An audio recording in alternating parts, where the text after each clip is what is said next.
நபியே, மக்கள் உம்மிடம் தகப்பன், தாய், பாட்டன், பிள்ளை, பேரன் ஆகிய வாரிசுகள் இல்லாத சொத்தாகிய கலாலாவை பற்றி தீர்ப்பு வழங்குமாறு கேட்கிறார்கள். நீர் கூறும், அல்லாஹ் உங்களுக்கு அத்தகைய சொத்துக்களாகிய கலாலா பற்றி இவ்வாறு தீர்ப்பளிக்கின்றான். குழந்தை இல்லாத ஒருவன் ஒரு சகோதரி அவனுக்கு இருக்கும் நிலையில் இறந்துவிட்டால் அவன் விட்டுச் சென்ற சொத்தில் பாதி அவளுக்கு உரியதாகும்.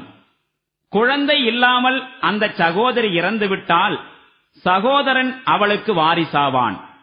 இறந்து போனவருக்கு 2 சகோதரிகள் இருந்தால் அவ்விருவருக்கும் அவன் விட்டுச் சென்ற சொத்தில் 3/2 பங்கு உரியதாகும். சகோதர சகோதரிகள் பலர் இருந்தால் அவர்களில் ஓர் ஆணின் பங்கு 2 பெண்களின் பங்கிற்கு சமமானதாகும். அல்லாஹ் உங்களுக்கு சட்டதிட்டங்களை தெளிவாக விவரிக்கின்றான், நீங்கள் வழிதவறிவிடக் கூடாது என்பதற்காக. மேலும் அல்லாஹ் ஒவ்வொரு விஷயத்தை குறித்தும் நன்கறிந்தவனாக இருக்கின்றான்.